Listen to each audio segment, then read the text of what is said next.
এখন দুপুর 2:30 মতো বাজে। দুপুরে খাওয়া দাওয়া সেরে বরমশাই এখানে নাকে তেল দিয়ে ঘুমোচ্ছে। আর সোনা তো সারা দুপুর ঘুমোয়নি, তাই ওকে নিয়ে আমি এখন বসেছি, কী আর করব, তাই ভিডিও করা স্টার্ট করে দিয়েছি।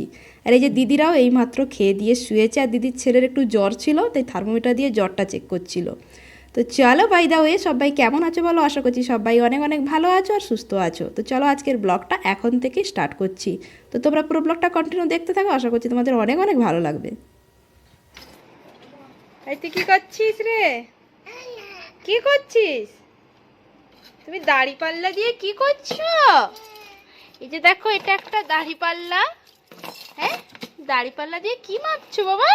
এখানে ঘুম নেই তোমার? ও শোনো বাবা, কি করছো? না না না না। তো এখন প্রায় 3টে বাজতে যায়, ওরা তো এখন শুয়ে পড়েছে। আর এই যে সোনার কাণ্ড, ওর তো ঘুম নেই, ওকে নিয়ে বসে আছে। ওই যে এখন খেলনাপাতি নয়, দাড়িপাল্লা নিয়ে খেলা করছে, আর আমি এখন ওকে পাহারা দিয়ে বসে হয়েছি। আর ওর বাবা তো দিব্যি ঘুমোচ্ছে, একটু পরেই বাড়ি যাব, সেই জন্য জিনিসপত্র পরেই বেরোবো। এই টোটো কি করছো? হ্যাঁ, তুই কি গ্লাসে করে আইসক্রিম খাচ্ছিস? এই তুই আইসক্রিম খাচ্ছিস? হ্যাঁ, কি রে? হ্যাঁ, দিদি এখানে আইসক্রিম খাচ্ছে, তুমি আইসক্রিম খাচ্ছ? দিদি কি বলেছে? I love Goa. হ্যাঁ, দিদি দিদি জলজিরাও খাচ্ছে, তোমায় দিয়েছে? হ্যাঁ, না না। তো সোনা তো এখানে ওর দিদির কাছে বসে বসে এই যে সব খাওয়া দাওয়া করছে, আর আমি একটু ভিডিওটাই ভয়েস দেওয়ার ছিল, সেই জন্য গেছিলাম। তো এখন 3:30 বেজে গেছে, একটু পরেই বাড়ি যাব। দীঘা থেকে ঘুরে এসেছি, আজ 2 দিন হয়ে গেল। তো তারপরে যে আজকে বাড়ি যাবো এখনই বিকেলবেলা, তার জন্য যে রেডি হব। চল, রেডি হবি তো? বাড়ি যাবি তো? নেন না, বলো না। আর ওখানে নিচে তো বরমশাই এখন নাক ডেকে ঘুমোচ্ছে। তো চলো এখন রেডি হয়ে একদম তোমাদের সঙ্গে দেখা হচ্ছে। তো তারপরে রেডি হয়ে পড়েছি, সোনাকে রেডি করে একদম বেরিয়ে চলে এসেছি। শুধু বাইকে ওঠার পালা এখন। আর যাওয়ার সময় ভাবলাম এই জামরুল গাছটা একদম দেখাই তোমাদেরকে। তো দেখো, এই জামরুল গাছটায় প্রচুর জামরুল হয়েছে, প্রত্যেক বছরই হয়, খাইও। তো আর এই বছর প্রচুরও হয়েছে। আর মানে আর কত নিচে কত পরিমাণে বিছিয়ে আছে তোমরা দেখতেই পাচ্ছ। ভাবছো হয়তো খাচ্ছি না, পড়ে পড়ে নষ্ট হচ্ছে, কিন্তু না, প্রত্যেকটা জামরুলে এত পরিমাণে পোকা হয়েছে এবছর, একটা জামরুল কেউ খেতে পারিনি। লাল জামরুলগুলো দেখো, যা মানে গাছে দেখতে কি সুন্দর লাগছে, তো খেতে তো সবারই ইচ্ছে হচ্ছে, কিন্তু কেউ একটাও খেতে পারেনি, এত পরিমাণে পোকা হয়েছে। আর পুরো নিচটা এভাবে বিছিয়ে পড়ে আছে। তো দেখতে তো খারাপ লাগে, কিন্তু কি আর করা যাবে, এই পোকা জামরুলগুলো তো আর খাওয়া যাবে না।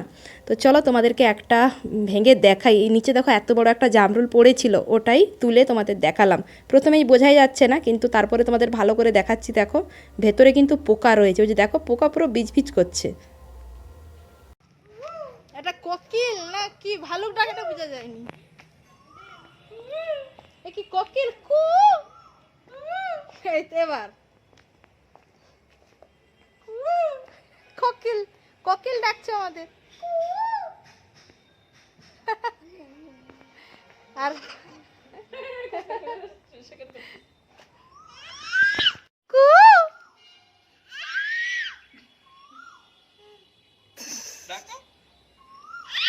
হ্যাঁ,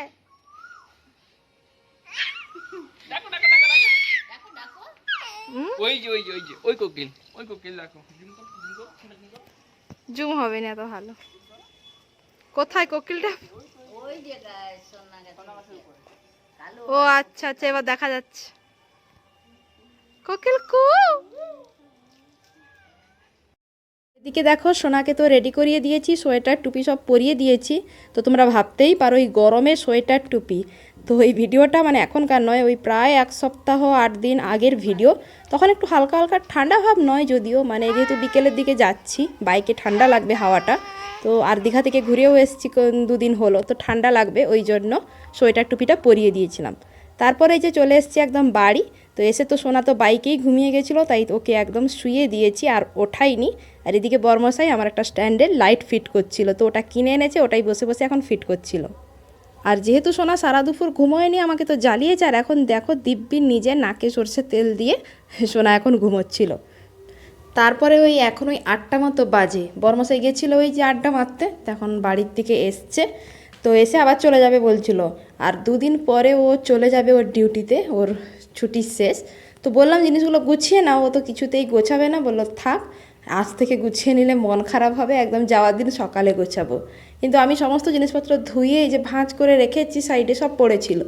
তো বললাম গুছিয়ে নাও তাহলে সুবিধা হবে তোমারও, আর এই জিনিসগুলো পড়ে আছে, সোনাও টানাটানি করবে। আর এইদিকে ওর পাপা জিনিসপত্রগুলো গোছাচ্ছে, আর সোনা দেখো খেলনা নিয়ে খেলা করছিল। আর এই ব্যাপারটা খুবই কষ্টের আমাদের কাছে, কেননা ও প্রায় 1.5 মাস মতো ছুটিতে এসেছিলো, এখন চলে যাবে এটা ভেবেই মনটা খারাপ করছে। কিন্তু কি আর করবে, যেতে তো হবে, কিছু করার নেই, হাজার কষ্ট বুকে রেখে ওকে চলে যেতে হবে। তো যাই হোক, ও তো এখন এদিকে ব্যাগপত্র প্যাকিং করছে, ওদিকে আমি যাই, আমারও কিছু কাজকর্ম আছে, ওগুলো সেরে নিই।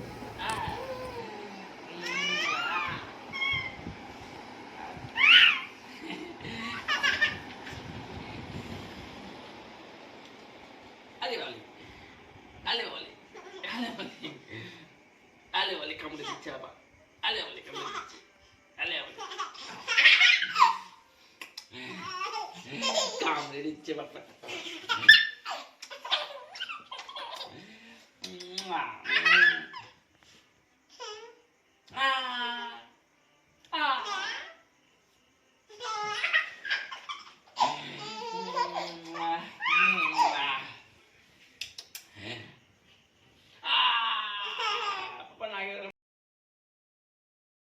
তো তারপরে এদিকে এই যে বাবা ছেলের দুষ্টুমি তো চলতেই আছে অনেকক্ষণ ধরে, দেখতেই পেলে কীভাবে দুষ্টুমি করছে দুজন। তো চলো আজকের মতো ব্লগটা এখানেই এন্ড করছি, দেখা হবে নেক্সট ব্লগে, ততক্ষণে সবাই ভালো থেকো, সুস্থ থেকো, টাটা সবাইকে।